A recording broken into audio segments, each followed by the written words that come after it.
Hello, my name is Emily Stahl, and I will be speaking with you on how to aid juvenile substance abusers in the system. Juvenile substance abuse is a growing issue, and before we can help, we must understand it as a whole. Among adolescents detained for criminal offending in 2000, 56% of boys and 40% of girls tested positive for drug use. And what is most horrifying about that information is that all of these juveniles were under the age of 17. The federal minimum age for drinking alcohol is 21 years old, and I'm sure that most of you have not questioned why that is. Well, it has largely to do with our brain development, as there are many portions of our brain that all have differing responsibilities. Two key portions of our brain are the prefrontal cortex, our rational portion of the brain, and the amygdala, our emotional portion of the brain. The amygdala develops much faster than the prefrontal cortex, and because of this, teenagers are often seen as more moody. They lead with their emotions, they make emotional decisions.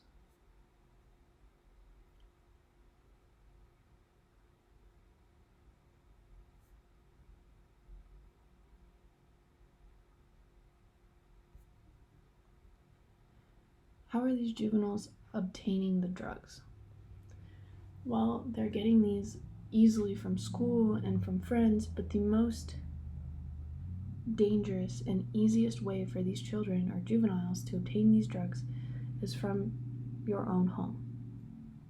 There are medications in your home such as painkillers, vitamins, supplements, anything like that. But there is alcohol and opioids that can be found in homes commonly. When these children are using these drugs that are not prescribed to them, it can cause them immense damage to their mental faculties and just their body as a whole. So why do they take these drugs if they have such bad consequences? Well, they want to be deemed as cool by the other kids. They want to fit in, they want to be part of something. And some of them say that it's a part of growing up. It's how they experience the world. But when they are quote unquote experiencing the world in this way, most of them will obtain a substance abuse disorder. And the rate at which the abuse disorder occurs varies on varying diagnosis criteria and the setting. So in these correctional facilities for juveniles, isolation is a common punishment when these juvenile offenders are acting out.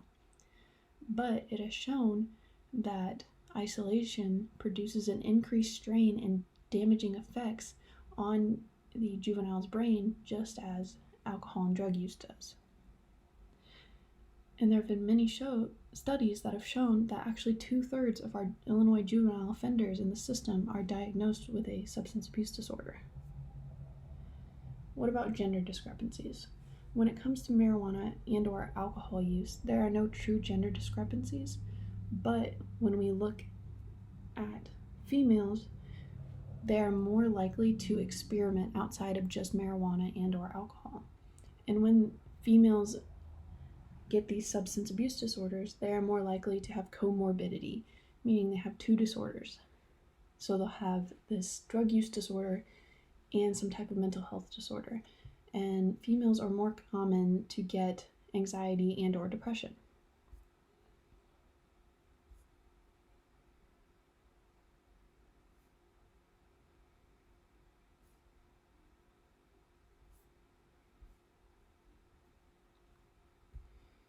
So how can we help? What can we do to benefit these children? Well, to start, there's an overabundance of juvenile cases in the United States. When there's an overabundance of juvenile cases, this is an excess amount of children that are in our correctional facilities or in prisons, and they're being pushed to the side and not getting little to no help with their mental health or addiction. When it comes to mental health treatment and addiction help, these children need more than just therapy. They need a substance abuse counselor. But what is a substance abuse counselor? They're specialized in experience in aiding these juvenile offenders in the path towards rehabilitation and getting them away from these drugs. But they cannot aid in mental health diagnoses, as they cannot prescribe drugs or medication or anything of that sort. So if they can't prescribe drugs and they cannot give a mental health diagnosis, what does a substance abuse counselor do? Well, they're a support system for this child. When a child is incarcerated, it is likely that they're being torn away from their family and they no longer have the support system that they previously had, if they had one at all. They're also an advocate and mentor for these juvenile offenders. A substance abuse counselor also works to rehabilitate the juvenile to become self-sufficient and beat their dependency on substances.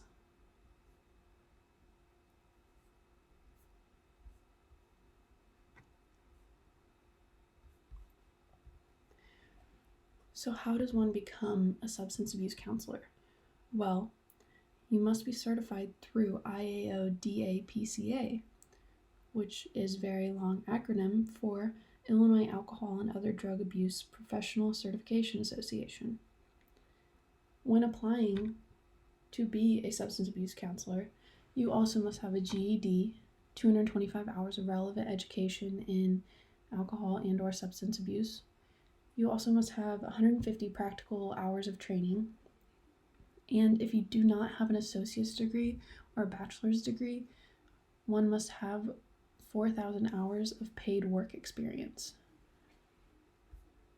There are many ways to aid these children who suffer from substance abuse disorders and mental health issues as well, but we must be open to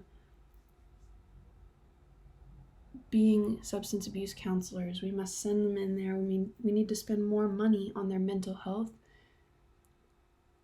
than on just locking them away, because that will never fix the issue entirely. Thank you for listening, and I hope you've enjoyed the information presented. I truly appreciate your time.